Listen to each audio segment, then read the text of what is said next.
ሰርቫንት ልውል አየለ አንተ አይደለም ዛሬ ቀን አይደለም። ልውል አየለ ያንተ ቀን አይደለም። አይሱ ሌላ ጊዜ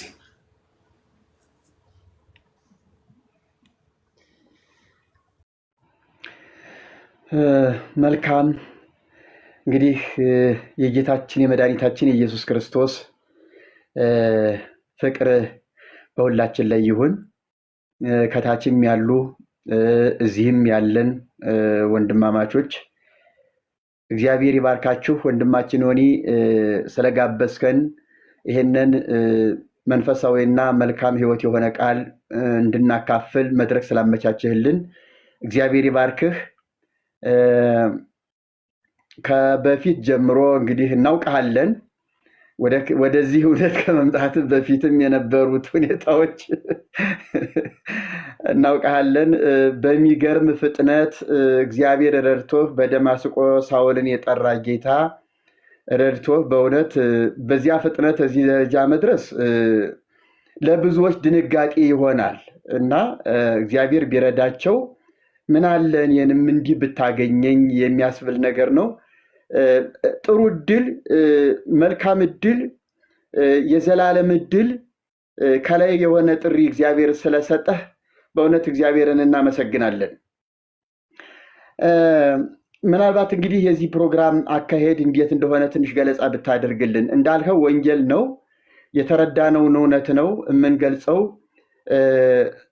ደቂቃ ብትይዝልን ደቂቃችን እየጠበቅን መናገር እንችላለን። አባታችን የእናንተ ነው፣ ሙሉ ደቂቃው የእናንተ ነው። በሙሉ የእናንተ ወንድሞች የእናንተ ወንጌል ነው እዚህ ላይ ያለው እና ሙሉ የእናንተ ስለሆነ እናንተ ደቂቃ እየተሳሰባችሁ፣ እኔ ማክሲመም ያልኩት 2 ሰዓት ይበቃል ብዬ አስባለሁ። በ2 ሰዓት ውስጥ ጥሩ የሆነ ወንጌል እህትና ወንድሞቻችን ተምረው የእናንተም ዓላማ ወንጌል ዓለም ላይ እንዲነገር 2 ስልክ ብሉቱዝ አለ። እሺ እና ምንድን ነው ያሰብኩት እኔ ያንን አድርጋችሁ ትንሽ ያው አጀማመሩ ግድ ይላል፣ መነጋገር አለብን በምን ምክንያት ነው ወደ ተሐድሶ እንደመጣችሁ በትንሹ አጠር አድርጋችሁ የመናገር መብት አላችሁ። ከዛ ውጭ ግን አዳኙ ያመናችሁበት እንዴት እንደሚሰበክ ልዩነቱ ምን እንደሆነም በተወሰነ መልኩ እያስረዳችሁ ብትሄዱ፣ አስተማሪው ስለሆናችሁ ትሳድባላችሁ ብዬ አላስብም። በፍቅር እንደምሰብኩ አውቃለሁ እና ያንን ታደርጋላችሁ ነው። ተባረኩልኝ። ከዛ ደቂቃ እናንተ ነው የኔ አይደለም። ሚዩት ኖት አባታችን። መልካም እንግዲህ ሌሎች ሚዲያዎች ላይ ምናልባት ራሳችንን አስተዋውቀናል። በዚህ ሚዲያም እንግዶች ቢኖሩ ከዚህ በፊት የሰሙን ሰዎችም ካሉ እንደገና አጥርተው እንዲያውቁንና እንዲረዱን የምንናገረውን የምናስተላልፈውን የወንጌል ቃልም ደግሞ በበለጠ ከልባቸው እንዲሰሙ ጥርጣሬና ወይም ደግሞ ስለኛ ያላቸው የተዛባ አመለካከት ንጹህ እንዲሆንላቸው ዛሬም ስለኛ መነሻና መድረሻ ባጭሩ መግለጽ የግድ አስፈላጊ ይሆናል። እግዚአብሔር ይባርክ። እንግዲህ እንደሚታወቀው እኛ ሁላችንም እዚህ አሁን መድረክ ላይ ያለን ሰዎች ከኢትዮጵያ ኦርቶዶክስ ተዋሕዶ ቤተክርስቲያን የነበርን በትልልቅ ኃላፊነት በትልልቅ ማዕርግ ስናገለግል የነበርን ጓደኞቻችን በጵጵስና ማዕርግ ያሉ፣ በደብረ አለቅነት ማዕርግ ያሉ፣ በመርጌትነት አንድን ትልልቅ ካቴድራል በመምራት ደረጃ ያሉ ናቸው ጓደኞቻችን። እኛ እዚያች ቤተክርስቲያን እስካሁን ብንሆን ያንን ማዕርግ ይዘን የምንንቀሳቀስና በሲኖዶስ ደረጃ በደብረ አስተዳዳሪነት ደረጃ በሊቃውንት ጉባኤ ይሁን በልዩ ልዩ ማደራጃዎች ገብተን የምንሰራ ሰዎች ነን። ለምን ታዲያ አሁን ባላችሁበት ሁኔታ ላይ ልትገኙ ቻላችሁ የሚለው ነገር እግዚአብሔር ረድቶን ራሷ ቤተክርስቲያናችን በከፈተቻቸው መንፈሳዊ ኮሌጆች፣ ሰንበት ትምህርት ቤቶች ልዩ ልዩ ስልጠናዎችም ሲሰጡ ከልባችን ስንከታተል መጽሐፍ ቅዱስን የማየትና የመረዳት መጽሐፍ ቅዱስን የመቀበል መጽሐፍ ቅዱስ መለኮታዊ መልእክት እንደሆነ ቅዱሳን ሰዎች ያለ ራሳቸው ፈቃድ በመንፈስ ቅዱስ ተነድተው የጻፉት እንደሆነ የቤተ ክርስቲያን የእውነተኛ አማኞች መመሪያ እንደሆነ ይህንን ነገር ስንረዳ ከበላዮቻችን ላሉ አባቶቻችንና መምህራኖቻችን ጥያቄ ማቅረብ ጀመርን። ይህ ጥያቄያችን ግን ለአንዳንዶች አባቶች ያስደነገጣቸው ይሄን ነገር ካሁን በኋላ እንዳትደግመው ጥሩ አይደለም የሚል ማስጠንቀቂያ እንደ ኑፋቄ እንደሆነ ክህደትም እንደሆነ አሪዎስ ሲመራመር እንደወደቀ እነ ንስጥሮስ በዚህ መንገድ እንደጠፉ እና የእኛም ዕጣ ፈንታችን ያው ሊሆን እንደሚችል ማስጠንቀቂያ እየሰጡን ብዙ ጊዜ እየታገስንና እየፈራን ኖር። እውነት ለመናገር እንሰማቸው ነበር፣ እንፈራ ነበረ።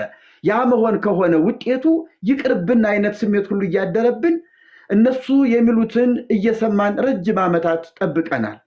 ነገር ግን ዕውቀቱ መረዳቱ እያደገና እየሰፋ ሲሄድ የአባቶቻችን ምክርና ማስጠንቀቂያ ከመጽሐፍ ቅዱስ ያፈነገጠና ወጣ ያለ ሆኖ ስናገኘው በድፍረት መናገር ጀመርን። በድፍረት ጤናማ መዝሙር መዘመር ጀመርን። ጤናማ ስብከቶች መስበክ ጀመር። የጸሎታችን አካሄድም ሁሉ ሌላ መልክ ያዘ። ቤተክርስቲያኒቱ ከለመደችው ከምታውቀው ከምታዘወትረው ነገር ሁሉ ወጣ ያለ ነገር ሆነ። በዚህ ጊዜ ክሶች፣ ተቃውሞች፣ ጩኸቶች እየበረከቱ ሄዱ። መጽሔቶች፣ ጋዜጦች የእኛን ስም እያዙ መውጣት ጀመሩ። እኛን ግማሾቻችንን ደብድበውናል። ከዚህ በፊትም ተናግሬያለሁኝ። ገድለውናል ብዬ ስናገር አንዳንዶቹ ስቀዋል። የሞተው ጽጌ አሁን በሕይወት አለ አይደል እንዴ እያሉ ሁሉ ያሾፉ አሉ። አሁንም ቢሆን እዚህ ላይ ሲጽፉ ያየኋቸው አሉ። መሞት እኮ ነፍስ ስጋ ተለይቶ መቅረት ማለት አይደለም። በብዙ አደጋ ውስጥ ጳውሎስ እኮ በባህር ፍርሃት፣ በየብስ መንገድ ፍርሃት፣ በከተማ ፍርሃት፣ በልዩ ልዩ ቦታዎች ፍርሃት እያላቸው የገለጻቸው ብዙ ነገሮች አሉ። ስለ አንተ ቀኑን ሁሉ እንገደላለን ብሏል። ጳውሎስ በየቀኑ ሲገደል አላየነውም። ነገር ግን መገደል ምን እንደሆነ በጳውሎስ አነጋገር ይገባናል። ስለዚህ እነዚህ ሁሉ ወንድሞች እዚህ የሚታዩትና ሌሎችም እየተገደሉ አካል እየጎደለባቸው የሞቱም የቀበርናቸው አሉ እና እነዚህ ወገኖቻችን በዚህ ሁኔታ ከቤተ ክርስቲያን እየተፈናቀልን ተሰደድን። ስንወጣ ምንም አልመሰላትም ለቤተ ክርስቲያኒቱ። አንድ ሳር ቢመዘዝ እኮ ቤት አያፈስም፣ ውጡ ሂዱ እያሉ እየገፉን ወጣን። ግን ከ20 ዓመት በኋላ ተገፍቶ የወጣው ወጣት ተጠራርቶ ዛሬ አንድ ግንባር ፈጥሮ ቤተ ክርስቲያኒቱን አልተሳሳትንም፣ አላጠፋንም፣ አልበደልንም፣ እኛ አልሰረቅንም፣ አላመነዘርንም ያልነው ስህተቱ ይውጣ፣ እኛ ለምን እንወጣለን ነው ያልነው፣ ለምን እንገፋለን የሚል ጠንከር ያለ ጥያቄ በየሚዲያው ሁሉ ማቅረብ ሲጀመር በእውነት ቤተክርስቲያኒቱ መስማት የጀመረችበት ሁኔታ አለ እናያለን። ግን ደግሞ ተቃዋሚዎቹም ደግሞ በጭፍን እየተቃወሙ እየተደራጁ የሄዱበት ሁኔታ እንመለከታለን እና እስካሁን የመጣንበት የህይወት ጉዞ ይሄን ይመስላል። አሁንም ቢሆን እኛ ከሌላ ቤተ እምነት አልገባንም። ራሳችን ግን እንደ ተሐድሶ ፈቃድ አውጥተን በመንግስት የተሐድሶ ጥያቄያችንን እያቀረብን ሌላ ቤተ እምነት ወይም ደግሞ ሌላ ስም ማውጣት ሌላ ቸርች ሆነን መቀጠል አንፈልግም። አሁንም እኛ የቤተ ክርስቲያኒቱ ልጆች ነን። ጥያቄያችን ተቀባይነት ያግኝ፣ እንጠየቅ፣ ትጥራን ቤተ ክርስቲያኒቱ በሊቃውንቱ ፊት ትጠይቀን። ተሳስተን ከሆነ እኮ ንስሐ እንገባለን፣ እንስተካከላለን። ያቀረብነውና የያዝነው ደግሞ እውነት ቤተ ክርስቲያኒቱን የሚያሳምን ከሆነ መጻሕፍቶቿ የቤተ ክርስቲያኒቱ አካሄድ ይፈተሽልን ብለን አሁንም እየተሟገትንና በቅንነት ጥያቄ እያቀረብን ያለ ነው። ህይወታችን ይሄ ይመስላል። በተረፈ ስለ መጽሐፍ ቅዱስ በእኛ መረዳት ሐዋርያት እንዳስተማሩት እግዚአብሔር መንፈስ ቅዱስ እንደረዳን የምናስተምረው የምንሰብከው ራሷ ቤተክርስቲያኒቱ ያሳተመችውን ራሷ ቤተክርስቲያኒቱ ለምዕመናን የበተነችውን ዛሬ ቢያስደነግጣትም ዛሬ ብትበርዘውም ይፈርዳል ሌላም እያለች ቃሉን ብትቀይረውም ራሷ በራሷ ያሳተመችው መጽሐፍ ቅዱስ ዛሬ በእጃችን አለ። ራሷ ባሳተመችው መጽሐፍ ቅዱስ ግን እየሞገትናትና ጥያቄያችንን እያቀረብን እንገኛለን። ለምሳሌ ከያዝነው እውነት እኔ አንድ ክፍል ብቻ አብራርቼው ለወንድሞቼ ጊዜውን እለቃለሁ። እድል ከተሰጠኝ መጨረሻ የማሰነባበቻ መልእክት ላስተላልፍ እችላለሁ። ሐዋርያው ቅዱስ ጳውሎስ በጻፈው መልእክት ወደ ቆላስይስ ሰዎች ምዕራፍ 2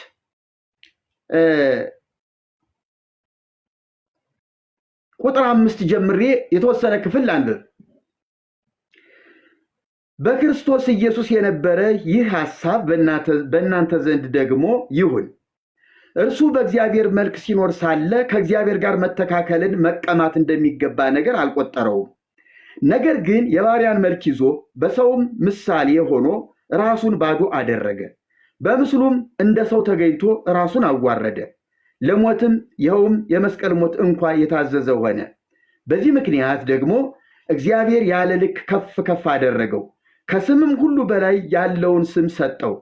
ይህም በሰማይና በምድር ከምድርም በታች ያሉት ሁሉ በኢየሱስ ስም ይንበረከኩ ዘንድ መላስም ሁሉ ለእግዚአብሔር አብ ክብር ኢየሱስ ክርስቶስ ጌታ እንደሆነ ይመሰክር ዘንድ ነው የሚል ቃል እንደ የዛሬን ፕሮግራሜን መነሻ አድርጌ መናገር እፈልጋለሁ። እግዚአብሔር አብ ልጁን በዚህ ልክ አዋርዶ እግዚአብሔር አብ ልጁን በዚህ ልክ ባዶ አድርጎ ያንን ታላቅ ክብር በራሱ በአባቱ ልክ የነበረውን ምንም ሊመጥነው ሊስተካከለው የማይችለውን ራሱ እግዚአብሔር የሚያውቀውን ያን ታላቅነቱን ፍጥረት የማያውቀውን ከፍጥረት በላይ የሆነውን ፍጥረት በዚህ ልክ ብሎ ሊመጥነው የማይችለውን ያንን ግሩም ሉዓላዊነቱን እንደ መቀማት ሳይቆጥር አባቱ ውረድ ሲለው ያንን ስልጣን ይዤው ልውረድ ልጠቀምበት እንዲህ ላድርግበት ሳይል ከአባቱ ጎን ቁጭ አድርጎ ያንን ስልጣን ለአባቱ ሰጥቶ ራሱን ባዶ አድርጎ። ልብ በሉ፣ ባዶነት እጅግ ከባድ ነገር ነው። ባዶነት እጅግ ጭንቅ ነገር ነው። ባዶነት የተሰማቸው ሰዎች በምድራችን ታንቀው ነው የሚሞቱ። ዕጣ ፈንታቸው መታነቅ ነው። ባዶነት ክፉ ነው። ኢየሱስ ክርስቶስ ሲሸነግለን አይደለም፣ ወይም ደግሞ ለማስመሰል የሆነው ባዶነት አይደለም። በሐቅና በእውነት በማንም ያልሆነ ባዶነት ነው። እውነት ባዶነት መሆኑን የምናረጋግጥለት ፍጹም ሰው ሆኖ ሲገለጥ ነው። ለባዶነት የሚመች ሰው ነው። ስጋ ነው ለባዶነት የሚመች። እግዚአብሔርነት ለባዶነት አይመችም። እግዚአብሔር ሆኖ ባዶ ልሁን ቢል አይሆንለትም። ምክንያቱም እግዚአብሔር ታላቅነት ስለሆነ እግዚአብሔር የማያስቀምጡት እግዚአብሔርነትን ባዶ የማያደርጉት ስለሆነ ባህሪያዊ ነው። ፍጹም ሰውነት ግን ለባዶነት ይመቻል፣ ለሞት ይመቻል፣ ለመዋረድ ይመቻል፣ ራስን ዝቅ ለማድረግ ይመቻል። ያንን በመሆን ጌታችን መድኃኒታችን ኢየሱስ ክርስቶስ ወደ ምድር መጣ። በክርስቶስ ኢየሱስ ያለ ይህ ሐሳብ በእናንተ ዘንድ ይሁን ብሎ ሐዋርያው ቅዱስ ጳውሎስ በኢየሱስ የተገለጠውን ያንን የፍቅር ማንነት በቤተ ክርስቲያን እንዲገለጥ አስተማረ። የኢየሱስ ማንነት ምንድነው ትሉኝ እንደሆነ ብሎ ነው የገለጠላቸው ወደታች። በእግዚአብሔር መልክ ሲኖር ሳለ ስልጣኑን እንደ መቀማት ሳይቆጥር ራሱን ባዶ አደረገ ነው የሚለው። እኔ ይገርሙኛል እነዚህ ቃላቶች። የባሪያን መልክ ይዞ ባርነት ምናልባት ብዙዎቻችን በስድብና በስም ብቻ ነው የምናውቀው፣ በተግባር አላየነው ይሆናል። የባሪያ መልክ ሲል እኔ ብዙ ሊቃውንት የገባቸው ትልልቅ አባቶች አስተምረውኛል። ክፍሉም ደግሞ በግልጥ እንደሚያሳየው የባሪያ መልክ የሚገርማችሁ ባሪያ መልክ የለውም። በጣም የሚገርማችሁ ነገር ባሪያ መልኬ ይህ ነው ብሎ የሚያሳየው ይሄ ነኝ እኔ ብሎ የሚያሳየው ውበት የለውም። ፊቱን የሚታጠብበት ደቂቃና ጊዜ የለውም። ባሪያ ማለት በነገራችን ነገድ ወይም ጎሳ ሳይሆን በጌታ ወይም ደግሞ በባርነት በሰው ቤት በታዛዥነት በአገልጋይነት ተሽጦ የሚኖር ማለት ነው። እዚህ ላይ እንድትጠነቀቁልኝ ይፈልጋለሁ። የነገድ የጎሳ ስም አይደለም። እስራኤል እኮ ራሷን በራሷ ባሪያ የምታደርግበት ጊዜ አለ። መጽሐፍ ቅዱስ ይህንን ያሳየናል። ተበድሮ በልቶ መክፈል ሲያቅተው እኮ ጎረቤቱ ለጎረቤቱ ባሪያ ይሆናል እኮ። የሚበላው ሲያጣ እባክህ ለአንተ ባሪያ ልሁንና ከቤት የሚገኘውን ፍርፋሪ እየበላው ለአንተ ታዛዥ ሁኜ ልኑር ብሎ እኮ ባሪያ ይሆናል። ባርነት ማለት በዘር የመጣ የተላለፈ ሳይሆን በልዩ ችግር ምክንያት ወደን የምንገባበት ወይም ደግሞ በልዩ ኃይል ተገደን ተማርከን ሂደን ለጌታ የምናድርበት ነው ባርነት ማለት። ስለዚህ የሚገርማችሁ ነገር ባሪያ የባሪያን መልክ ይዞ ሲል ጥቁረት ሊመስለን ይችላል። ጥቁረት አይደለም። ጥቁረት ባርነት አይደለም። ብዙ ጥቁር ብሔረሰቦች እናያለን። ይሄ ባርነት አይደለም። የባሪያን መልክ ይዞ ማለት ለስራ ለእረፍት ጊዜ በማይሰጥ ሁኔታ፣ መብቴ ይከበረልኝ በማይልበት ቤት፣ ራበኝ ስጡኝ ደከመኝ ልረፍ በማይልበት ቤት፣ ደሞዝ ይከፈለኝ የሚልበት መብት የሌለው፣ ቁመህ ደር ቢባል ቆሞ የሚያድርበት ግዴታ የሆነ ፍጹም መብት የሌለው፣ ፊቱን የመታጠብ እግሩን የመታጠብ ልብሱን አጥቦ የመልበስ ጊዜ የማያገኝ በቤት ውስጥ ያለ ማንኛውም ተወላጅ የሚያዝዘው በስቃይ ያለ ፊቱ የተጎዳ የተጎሳቆለ ማለት ነው ባርነት ማለት። ኢየሱስ የባሪያን መልክ ይዞ ሲባል በመልክ እኮ ነጭ እስራኤላዊ ነው። ነገር ግን የመጣበት ተልእኮ ለራሱ ፋታ የሚሰጠው አይደለም። ጎጆ እንኳን ሳይሰራ ነው ኢየሱስ አገልግሎቱን አጠናቆ ሄደው። በየተራራው በየዋሻው እያደረ ለወፎች ጎጆ አላቸው፣ ለሰው ልጅ ግን ማደሪያ የለውም እያለ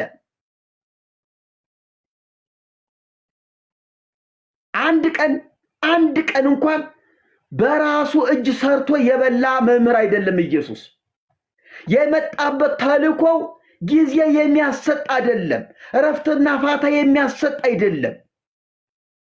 ውበቱን እንዲንከባከብ የሚያደርገው አይደለም።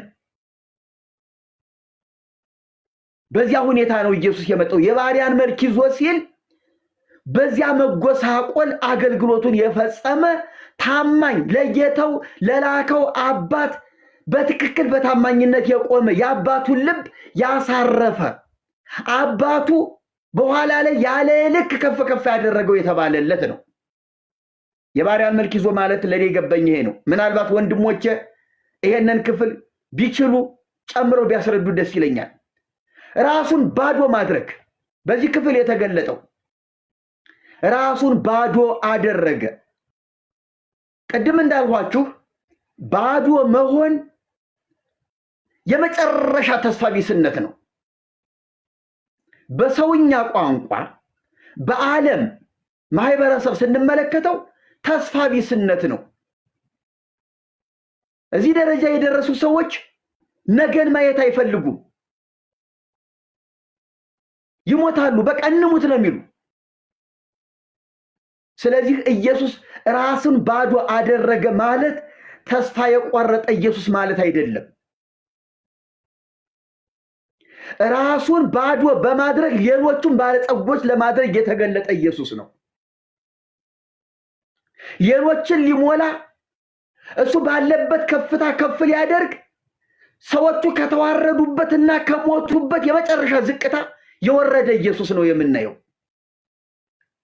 ይሄ መዋረድ፣ ይሄ ባዶነት ለከፍታ ነው። በሱ ልክ ከፍ ከፍ እንል ዘንድ የተዋረድነውን እኛ ሊያነሳ ራሱን ያለ ልክ አዋረደ። ራሱን ባዶ አደረገ። ብዙ ውርደቶች አሉ።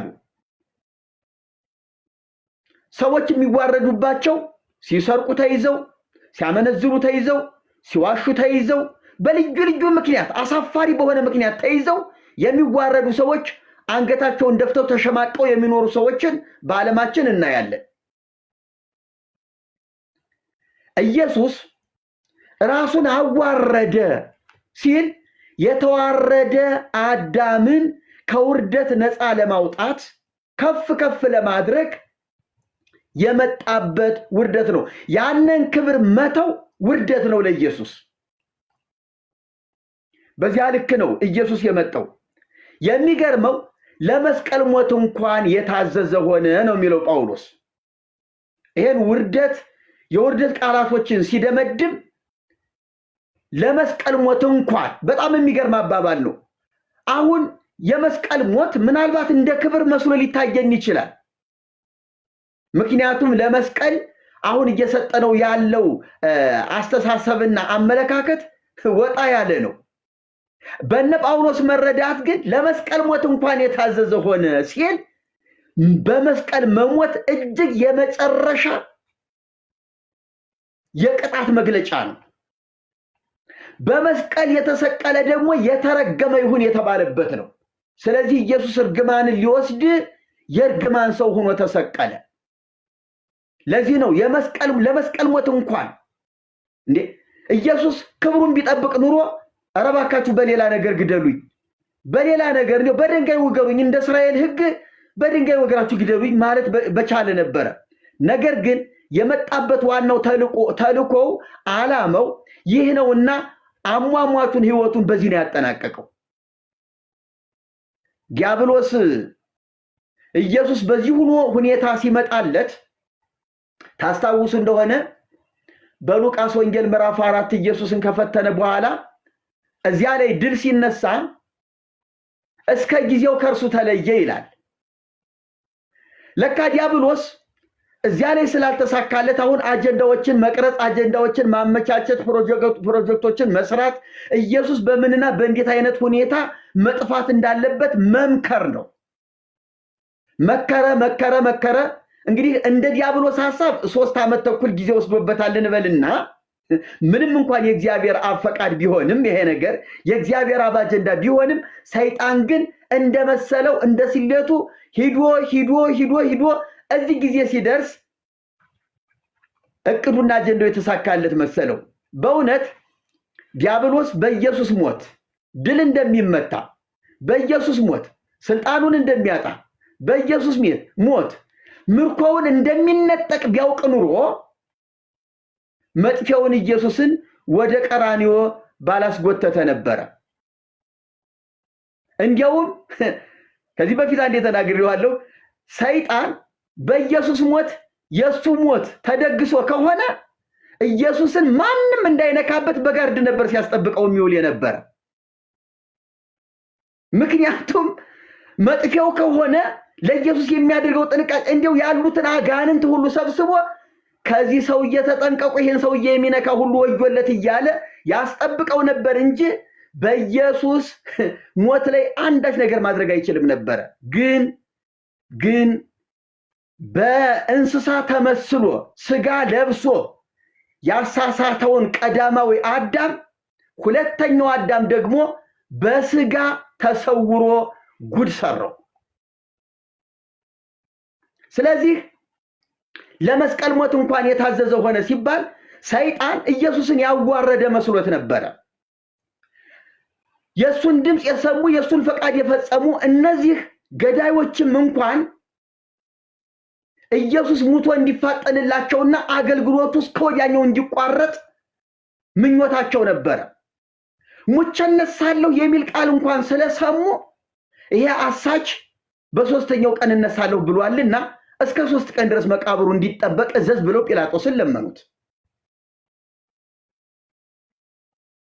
የሚገርማችሁ ግን የሆነው ሁሉ አልተሳካላቸውም።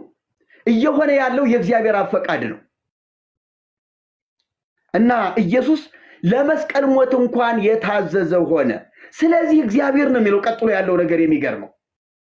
ስለዚህ እግዚአብሔር ያለ ልክ ከፍ ከፍ አደረገው። ያለ ልክ ማለት መጨረሻ የሌለው ከፍታ ማለት ነው። ድንበር የሌለው ከፍታ ማለት ነው። የመላእክት ከፍታ መዳረሻ አለው። የጻድቃን ከፍታ መዳረሻ አለው። የባሪያዎቹ ሁሉ ያገለገሉት ሁሉ ከፍታ መዳረሻ አለው፣ ልክ አለው።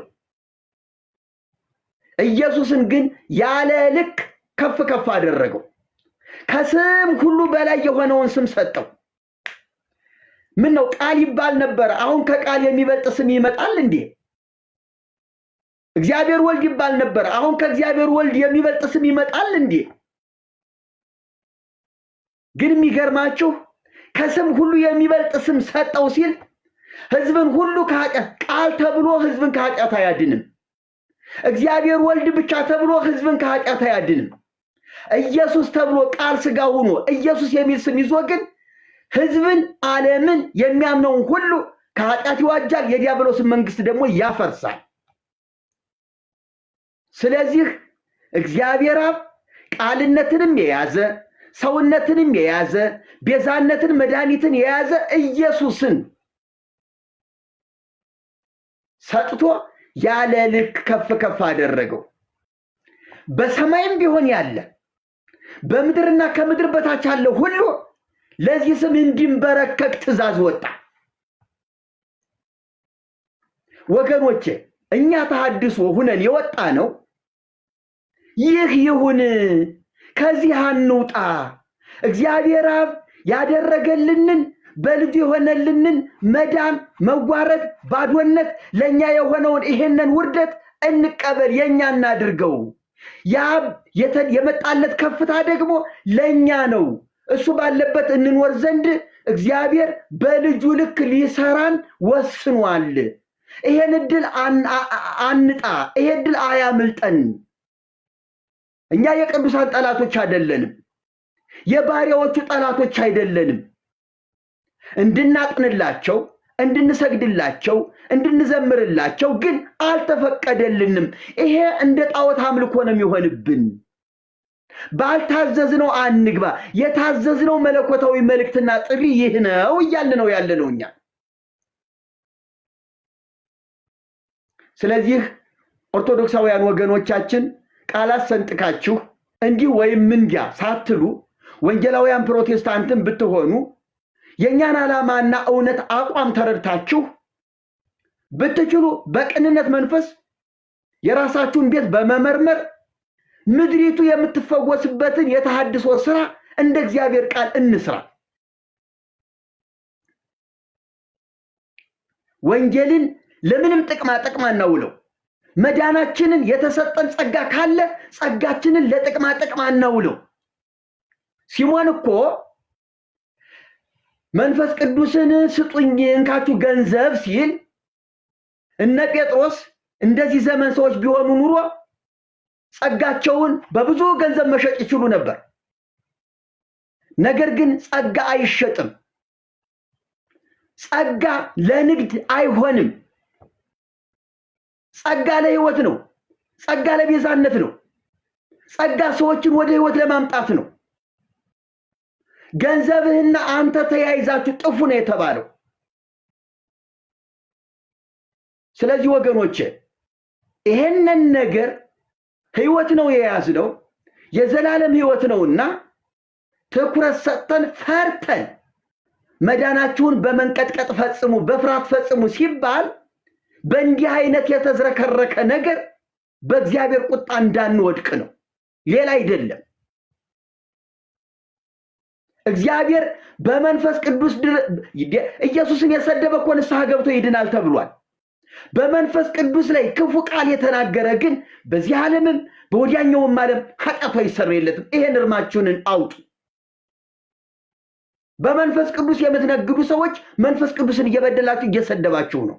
በማይሰረይ ኃጢአት ውስጥ እየገባችሁ ነው። መንፈስ ቅዱስን እንፍራ፣ የጸጋው ተጠቃሚ እንሁን። ቤተ ክርስቲያንን ክርስቶስን እናክብርበት፣ እናገልግልበት። እግዚአብሔር ይባርካችሁ። ወንድሞቼ ከዚህ በተሻለ ሁኔታ ይናገራሉ። እሰማለሁ፣ እማራለሁ። ተባረኩልኝ። እግዚአብሔር ይባርካችሁ። አመሰግናለሁ። አሜን። አባታችን ድንቅ ቃል ነው የተናገሩት። በተለይ እኔ ውስጥ ከገባው የሆነ ነገር ልበልና ወደ ሌሎች አባቶች እሄዳለሁ። እዚህ ላይ ያስቀሩልኝ ምንድን ነው? ሰይጣን ክርስቶስ ለሱ የሚጠቅመው ቢሆን ኖሮ ብዙ ጋርዶች አዘጋጅቶ ብዙ የእሱን አጋንንቶች እንደ መላእክት አድርጎለት እንዲከላከሉት ይሰራ ነበር ያሉት ማንም ያላስተማረው ድንቅ ቃል፣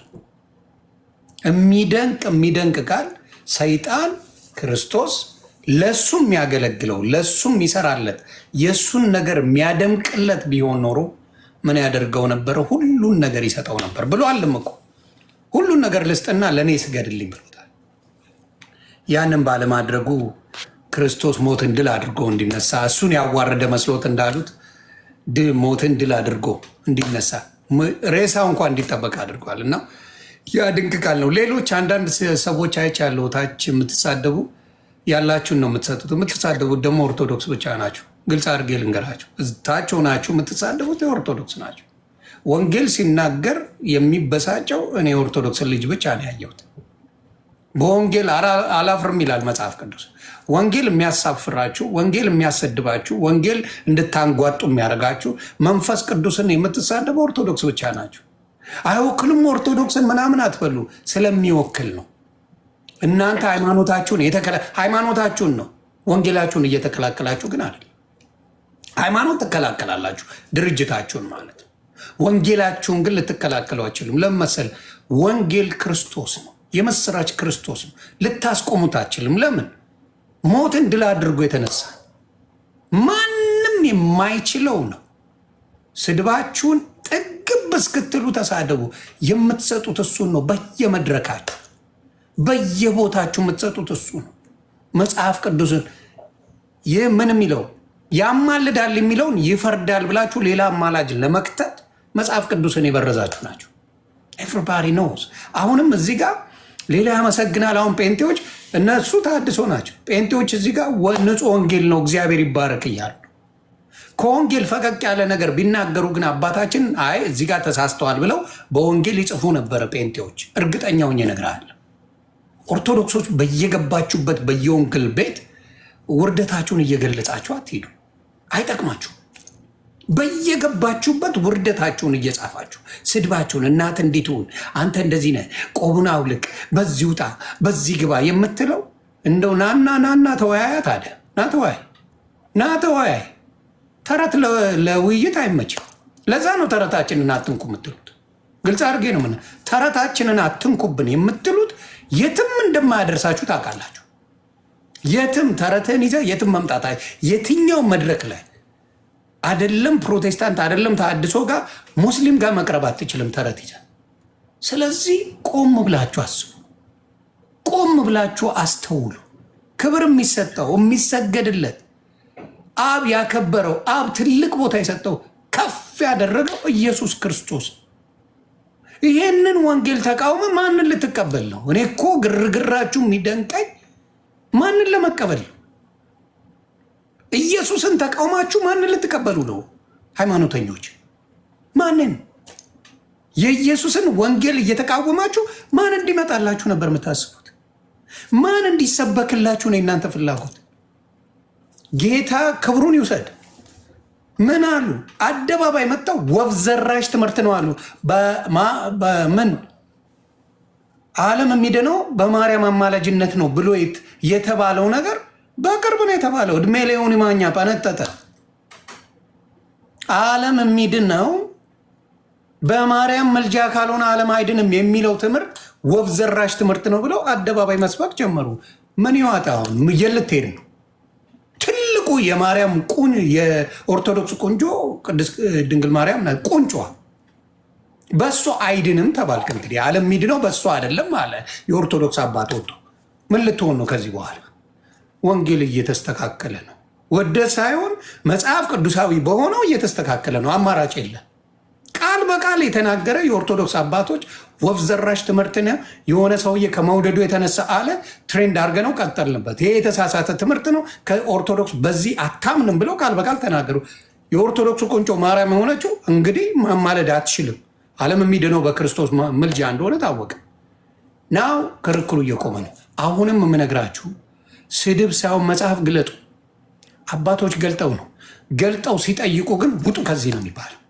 የሚታወቅ ነገር ነው፣ አዲስ ነገር አይደለም። የሚመለከው፣ የሚዘመረው፣ የሚሰገድለት ሁሉም የሆነው ለክርስቶስ ሲባል ማኩረፍ ነው የሚጀመረው። የክርስቶስ ወንጌልን የሚጠላ ነው ያለው እዚህ ውስጥ። ኦርቶዶክስ ሆኖ የሚመቸው የክርስቶስ ወንጌል በብዛት የለም። አሁን ግን ትውልድ እየነቃ ነው። ስለዚህ እዚህ ጋር ለምትሳደቡ ወንድምና እህቶች ገስዋል የተማራችሁት ከክርስቶስ ውጭ ወንጌል ይሰበከን እያላችሁ ማንም አይሰበክም። ማንም ከክርስቶስ ወንጌል ውጭ የሚሰብካችሁ የለም እልሃለሁ። ጌታ ብርክ ያደርግልኝ። ወደ ሌሎቹ ቀጥላለሁ። ተባረኩ። ዮኒ በጣም ተባረክ። እግዚአብሔር ይባርክ። በጣም እናመሰግናለን። የተወሰነች ሀሳብ ልናገርና ሌሎችም እዚህ ጋር የሚናገሩ አሉ። ግን አንድ ሰው የቀረ ሰው አለ። ምናልባት ካላስቸገርኩ ብታስገባልኝ። ኪሲንጀር 3 የሚል አካውንት ደስ ይለኛል። ቁጥር ጻፍ። ቁጥር ጻፍ። ምን የሚል ከታየ እሱ ይግባ የሚታየ ከሆነ እሺ።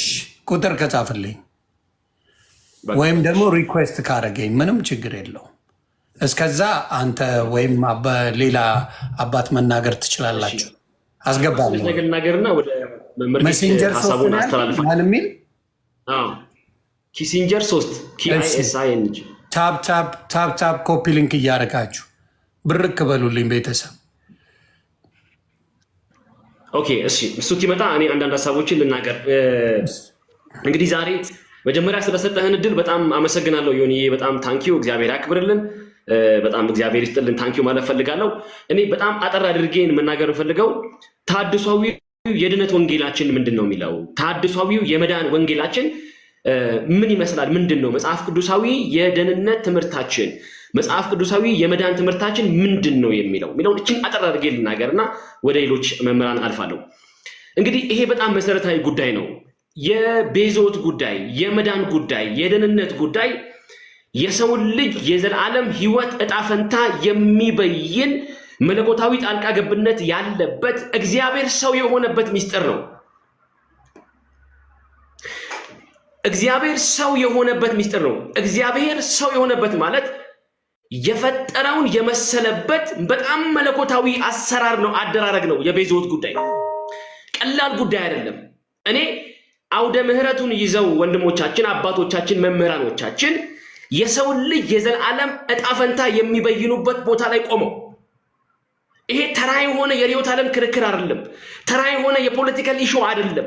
ተራ የሆነ የማህበራዊ ፍትህ ጥያቄ አይደለም። የዘላለም ሕይወት ዲተርሚኔሽንን የሚወስንን ጥያቄ አንድ ሰው በጆሮ በሰማው ቃል የዘላለም ሕይወቱን ሊወስን ሊበይን የሚችልበትን ቦታ የዛፍ ስር ጨዋታዎች ያደረጉ ሰዎች አሉ።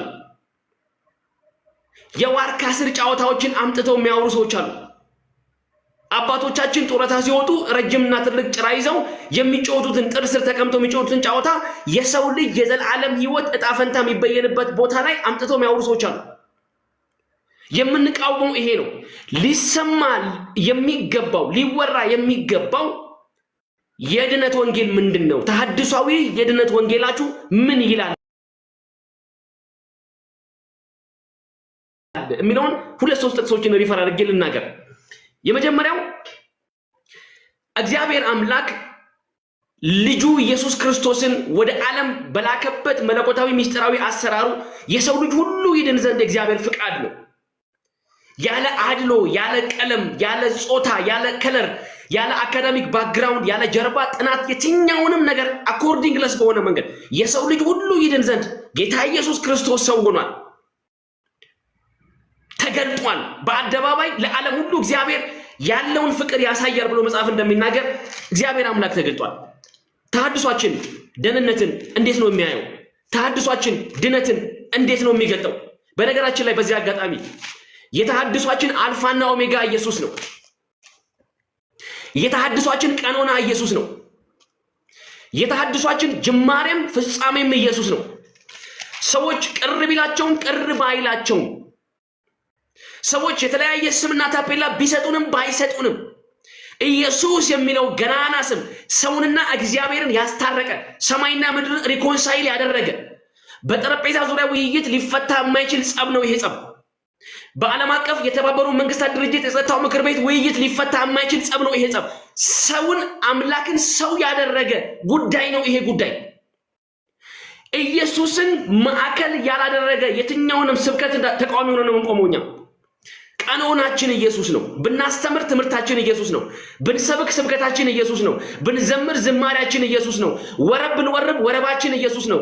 ፍታታችን ስነ አፈታታችን ኢየሱስ ነው። ቀኖናችን ኢየሱስ ነው። ዶግማችን የሚፈታው ከኢየሱስ አንጻር ነው። ስለዚህ የደህንነትን ሐሳብ የመዳንን ሐሳብ ተሐድሷችን እንዴት አድርጎ ይፈታዋል? ምን ብላችሁ ነው የምታስተምሩት? ደህንነትን ምን ብላችሁ ነው የምትናገሩት? ምን ብላችሁ ነው የምታስተምሩት ቢባል እነሆ የመዳን ትምህርታችን እንደዚህ ነው የሚናገረው። የመጀመሪያው ሐሳባችን የዮሐንስ ወንጌል ምዕራፍ 3 ቁጥር 16 ላይ እንደዚህ የሚል ቃል እናገኛለን። ምዕራፍ 3 ቁጥር 16 ላይ በእርሱ የሚያምን ሁሉ በእርሱ የሚያምን ሁሉ የዘላለም ሕይወት እንዲኖረው እንጂ እንዳይጠፋ እግዚአብሔር አምላክ አንድያ ልጁን እስኪሰጥ ድረስ ዓለሙን እንዲሁ ወዷልና ይላል መጽሐፍ ቅዱስ። ፋውንዴሽናችን ይሄ ነው። የተሐድሷችን መሰረት የተገነባው እዚህ ላይ ነው። ፒላሩ የቆመው እዚህ ላይ ነው። ዓለም ሁሉ ይድን ዘንድ በተገለጠው በክርስቶስ ኢየሱስ ሰውነት ላይ እግዚአብሔር አምላክ በሰራው ታላቅ የቤዛዎች ሥራ ዓለም ሁሉ ይድን ዘንድ በተገለጠው የቃል እውነት ላይ ተሐድሷችን ተገንብቷል። ጥያቄያችን ተገንብቷል። የጥያቄያችን አንኳር እዚህ ላይ የሚያጠነጥን ነው። የጥያቄያችን ስር መነሻ የመዳን ትምህርትን የበረዙ እግዚአብሔር አምላክ ሰው ሁሉ ይድን ዘንድ የገለጠውን የኢየሱስን የማዳን ሥራ ለፍጡር አከፋፍላቸዋለሁ እያለ ያለው ኢየሱስም ማዳኝ ነው። ቅዱሳንም ማዳኞች ናቸው። ኢየሱስም ማዳኝ ነው። መላእክትም ማዳኞች ናቸው። ኢየሱስም ማዳኝ ነው። ልዕለ ሰብእ አድርገን ያስቀመጥናቸው ሰዎችም ማዳኝ ናቸው። ሱፐርናቹራል ሰዎች እኮ ተፈጥረዋል እኮ በእኛ በምናባችን እኮ ወንድሞቼ፣ ሱፐርናቹራል ሰው ከሰው ተፈጥሮ ውጪ የሆኑ ከሰው ሐሳብ ውጪ የሆኑ የሰውን የዘላለም ሕይወት ሐሳብ የሚበትኑ ምናቦች እኮ ተፈጥረዋል። ኢየሱስ ከብዙ አዳኞች መካከል እንደ አንዱ እንጂ ብቸኛ አዳኝነቱ ሊጎላ አልቻለም ብለን ነው የተቃወምነው። ልክ በጠረጴዛ ዙሪያ አላል አግዳሚ ወንበር ላይ ተቀምጦ ተራ ጠብቆ የሚመለክ አምላክ ሆኗል ኢየሱስ እያልን ነው። ተራ ሲደርሰው በአንድ ልደታ በሁለት በዓታ በሶስት እንትን በስድስት ኢየሱስ ብለን ቀን ሰይመን የጌቶች ጌታ የሆነው ሰማይ ዙፋኑ ምድር የእግሩ መረገጫ የሆነው ጌታ ኢየሱስ ከፍጡራን እኩል አምልኮ ሊቀበል ተቀምጧል እያልን ነው። አሁን ሐሳቡ ወደ መዳን ሐሳብ ስንመጣ ዓለም ሁሉ ይድን ዘንድ በተገለጠው በኢየሱስ ሰውነት ላይ በተሰራው ሥራ የሰው ልጅ ከእግዚአብሔር ጋር እርቅን ያደርጋል የሚል ዋናው የተሐድሶ የመዳን ትምህርታችን ነው። ሁለተኛ አንደኛ ጢሞቴዎስ ምዕራፍ 2 ቁጥር 2 ላይ እንደዚህ የሚል ቃል እናገኛለን። አንደኛ ጢሞቴዎስ ምዕራፍ 2 ቁጥር 2 ላይ እንደዚህ የሚል ቃል እናገኛለን። አንደኛ ጢሞቴዎስ ምዕራፍ 2 ቁጥር 2 ላይ እንግዲህ እግዚአብሔርን በመምሰል በጭምትነት ሁሉና ጸጥና ዝግ ብለን ምዕራፍ ቁጥር 3 ማለት ነው ሰዎች ሁሉ ሊድኑና እውነቱን ወደ ማወቅ ሊደርሱ በሚወድ በእግዚአብሔር በመድኃኒታችን ፊት ደስ የሚያሰኝ ይሄ ነው ብሎ ይናገራል። አሁን ሰዎች ሁሉ ይድኑ ዘንድና መልካምን ነገር ያገኙ ዘንድ የእግዚአብሔር ሐሳብ የተገለጠው በልጁ ሰውነት ላይ ነው። አልፋና ኦሜጋ ነው።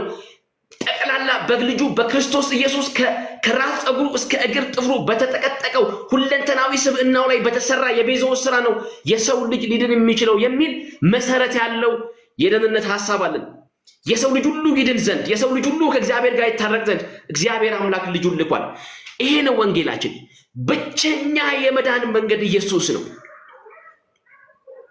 ነዋ በግዑ ለእግዚአብሔር ዘያትት ኃጢአተ ዓለም የዓለምን ኃጢአት ሁሉ የሚያስወግድ እግዚአብሔር በግ ይላል መጽሐፍ ቅዱስ። ብቸኛ ኃጢአታችንን የተሸከመ በደላችንን የተሸከመ ወዳጆች፣ ይሄ ቀላል ነገር አይደለም። በእግዚአብሔርና በሰው መካከል የተፈጠረው ያጥል ያጸብ ተራ የጓደኞች የወገኖች የሆነ የወንድሞች ምናምን ጸብ አይደለም። ይሄ ጸብ እግዚአብሔርን ሰው የሆነ ዘንድ ያስገደደ ታላቅ ጸብ ነው። እስቲ ተወያዩ፣ እስቲ እግዚአብሔርና የሆነ ሰው እስቲ ተወያዩ ብለን በውይይት በጠረጴዛ ዙሪያ ውይይት የምንፈታው ጸብ አይደለም። ይሄ ጸብ በቤተ ዘመድ ጉባኤ የሚፈታ ጸብ አይደለም። እግዚአብሔር አምላክ ልጁን በደዌ ያደቀው ዘንድ ፈቀደ ይላል ኢሳይያስ ሲናገር ስለ ኢየሱስ። በደዌ ያደቀው ዘንድ ፈቀደ አለ መጽሐፍ ቅዱስ። እያየው ሲያምጥ እያየው አባቶይ ለምን ተውከኝ ሲል እያየው ዝም ያስባለው ታላቅን ቅጣት ይቀበል ዘንድ በመስቀል ላይ ያስገደደ ታላቅ ጉዳይ ነው የመዳን ጉዳይ ወገኖቼ። ይሄ ወሳኝ ጉዳይ ነው። ሊወራ የሚገባው ጉዳይ ይሄ ነው። የዘላለም ሕይወት ጉዳይ ስለሆነ ወገኖቼ፣ ከእግዚአብሔር ጋር የመታረቅ የሪኮንሲሌሽን ጉዳይ ስለሆነ ወገኖቼ፣ መጽሐፍ ቅዱስ ቦልድሊ የሚያስቀምጠው መጽሐፍ ቅዱስ በግልጽ የሚያስቀምጠው ሰዎች ኢየሱስን በማመን የዘላለም ሕይወት ያገኙ ዘንድ ነው። ክብር ለኢየሱስ ይሁን። ከዚህ መነሻ ኢየሱስን ስንናገር፣ በአደባባዮቻችን ስናወራ፣ ባገኘነው ዕድል በመድረኮቻችን ስንናገር ይሄን ባዕድ ሐሳብ ይሄን ባዕድ ወንጌል ከየት አመጣችሁ ተብለን እንዳንናገር ተደረግን። እዚህ ጋር አንድ ነገር ላስታውስ እፈልጋለሁ። በ15ኛው መቶ ክፍለ ዘመን የተነሱ አንድ በጣም ታላቅ የተሐድሶ ፋና ወጊ አባት ነበሩ። አባ እስጢፋኖስ ይባላሉ እና ታሪካቸው በጣም ብዙ አልተነገረም። ግን ከዚህ በኋላ የእነዚህንም ሰዎች ታሪክ በአደባባይ የምንናገርበትን ዘመን እግዚአብሔር አምጥቷል እና እኚህ ሰው ኪንግ ሲንገር ሚውት አድርግ ፕሊዝ፣ ሚውት አድርግ።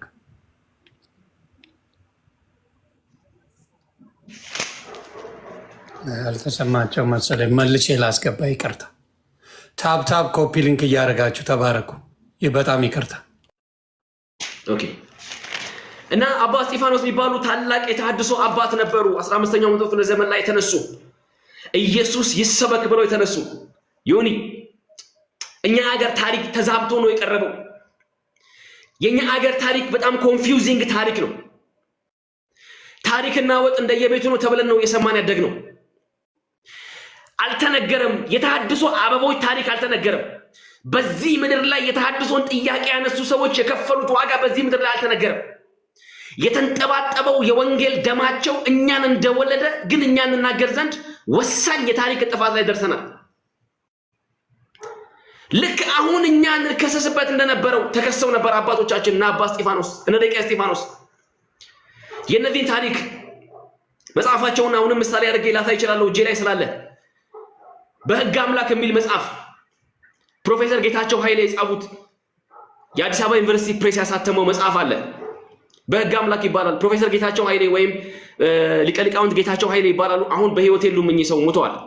በጣም ታላቅ አባት ናቸው። በጣም ታላቅ ምሁር ናቸው እና እኚህ ሰው ገድላቸውን በአማርኛ ተርጉሞ መጽሐፉን አቀርበውልናል እና እዚህ መጽሐፍ ላይ ስለ ወንጌል እዚህ ምድር ላይ የተሰራውን ትልቅ ወንጀል ጽፈው አስቀምጠው አልፈዋል። እኚህ ሰው ዮኒ ስለ ኢየሱስ ሰዎች እዚህ ምድር ላይ ለስዕል አንሰግድም፣ ስዕል ሰሌዳ ነው።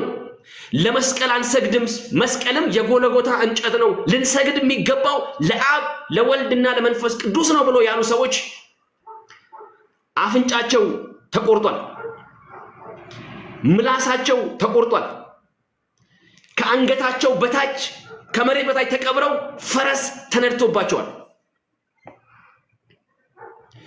በሴቶች የጾታ መለያ ላይ የጋለ ብረት ገብቶባቸዋል።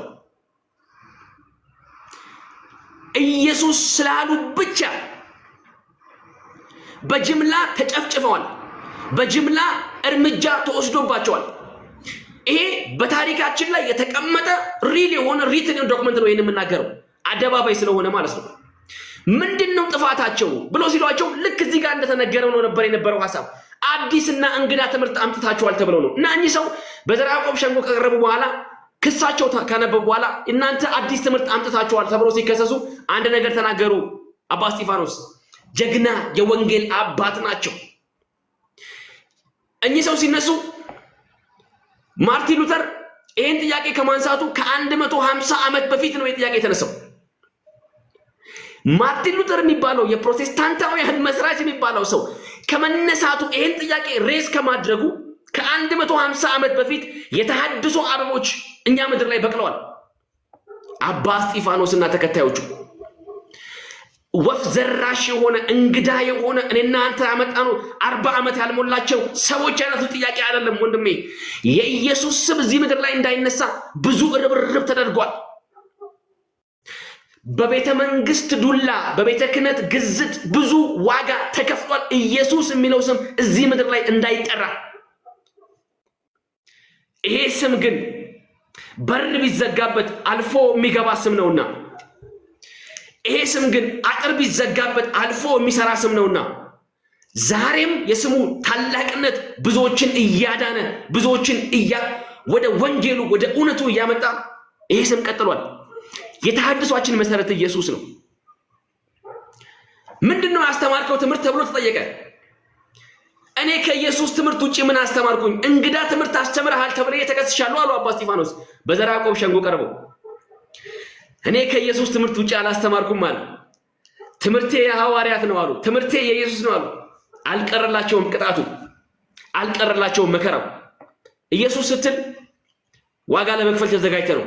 ኢየሱስ ስትል ካራክተር አሳሲኔሽንን ጠብቀህ ነው። ስብዕና ገረላን ጠብቀህ ነው። ኢየሱስ ስትል ከመንግስት ከቤተ ክህነት ከደሞዝ ተባረህ ነው። ኢየሱስ ስትል ከአካባቢ ተባረህ ነው። ኢየሱስ ስትል መክፈል የሚገባህን ዋጋ ሁላ ለመክፈል የምትቆምበት የህይወት ልዕልና ነው። ከእግዚአብሔር ሐሳብ ጋር የመወገን ታላቅ የህይወት ልዕልና ነው።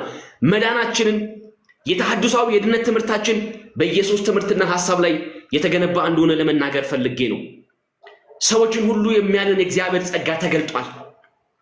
ሊሸፈን የማይችል ጸጋ ተገልጧል። ወንድሞቼ ወገኖቼ፣ ዓለምን ሁሉ ሊያድን ጌታ ኢየሱስ በመስቀል ላይ ተንጠልጥሏል። ሳያፍር መስቀል ላይ ተንጠልጥሏል። እንደውም የቤተ ክርስቲያን ታሪክ ጸሐፊዎች እንደዚህ ይላሉ። እርቃኑን እንኳን ለመሸፈን እርቃኑ ላይ እንኳን ያንን ጨርቅ ያደረጉት እንኳን ሰዓሊዎች ናቸው። ያ ሰዓሊ እንኳን ተጸይፎ ያንን ስዕል ለመሳል ተጸይፎ በዛ እርቃን ጌታ ኢየሱስን ለመሳል እንኳን ተጸይፎ ስዕሉን እንኳን የሳሉት የቀደምት ሰዓሊያን እዛ ጋር ጌታ ኢየሱስ ያው እርቃኑ ላይ ሲደረግ ያንን ጨርቅ የሸፈኑበት ሰዓሊያን ናቸው አሉ። እንደዚህ የተዋረደበት ጉዳይ ነው የኢየሱስ ጉዳይ ወገኖቼ። ልናፍርበት የሚገባ ስም አይደለም። ልንጓደድበት የሚገባ ስም፣ በአደባባይ ልንናገረው የሚገባ ስም፣ አዳኝ ስም፣ ህይወት ሰጪ ስም ነው ኢየሱስ። እሱ ስለኛ አላፈረም። እሱ ስለኛ አንገቱን አልደፋም። እሱ ስለኛ የመስቀልን መራር ጽዋ ለመጠጣት ሁለቴ አላሰበም። ይሄ ነው ጥያቄያችን። ኢየሱስ ሲሰበክ ነው ቦታውን ያዝ፣ መድረኩን ያዝ ነው። መድረኩ ላይ የተቀመጡ ረድፍ የያዙ ነገሮች ሁሉ ይልቀቁለት ነው ለኢየሱስ እያልን ያለ ነው።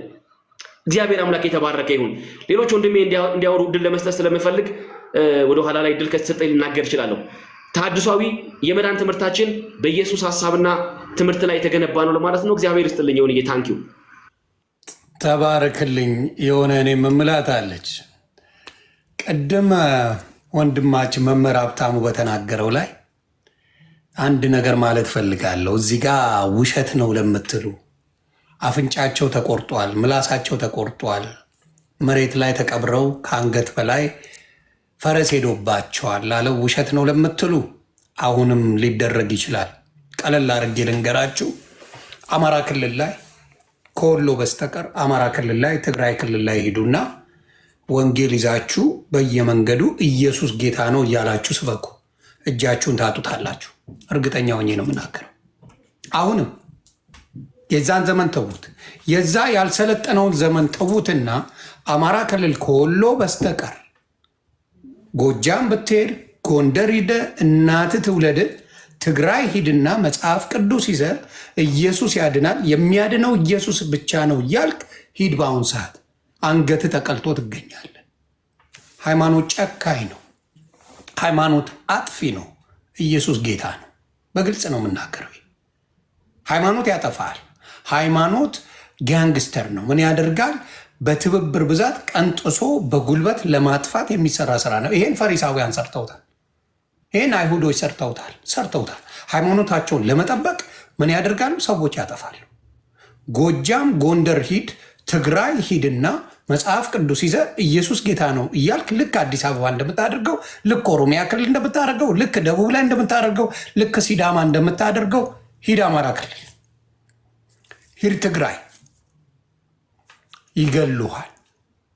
ይገሉሃል። ስለዚህ የተደረገ ነገር ነው ወንድማችን መምህር ሀብታሙ፣ አሁንም ይደረጋል ነው የምልህ።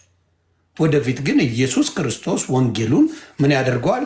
ሙሉ ወንጌል ለዓለም ስለመጣ አይቀርም። ጎጃምም አይቀርልም፣ ጎንደርም አይቀርልም፣ ትግራይም አይቀርልም። ወንጌል ይሰበካል። ክብር ለኢየሱስ ይሁን። ይህን ለማለት ስለፈለግኩ ነው። ተባረክልኝ። በግልጽ ነው የምናገረው። እውነት አሁንም አለች፣ ማስረጃ አሁንም ስላለ ነው። እነሱ ሲናገሩ ውሸት ለማለት ስትሮጥ እዚሁ ጋር ይዘሃል። እዚሁ ጋር ነው የሚይዘው። የትም ሳንሄድ ለማስረጃ ሂድ። አማራ ክልል ላይ ወንጌል ስበክ፣ ይገላግልሃል። ትግራይ ይገላግልሃል እያልኩ ነው። ስለዚህ ወንጌል ሳይሆን የሃይማኖት ጦርነት፣ የሃይማኖት ጋንግስተርነት፣ የሃይማኖት ጉልበተኝነት ከኢየሱስ ወንጌል በልጧል። እንወደዋለን ይለዋል እኮ ቅድም ብለዋል። እንደ አንድ ተራ ቀን እየቆጠረ ነው የሚከበረው። ቀን ተሰጥቶታል እኩል ከማንም ጋር። የጌቶች ጌታ የሆነው አምላክ ቀን እየቆጠረ የሚከበርበት ሃይማኖት ላይ ነው ያለ ነው እና ያ ወንጌል ምን ያደርገዋል? ያንን ወንጌል ያሸንፋል። ብርክ በሉልኝ።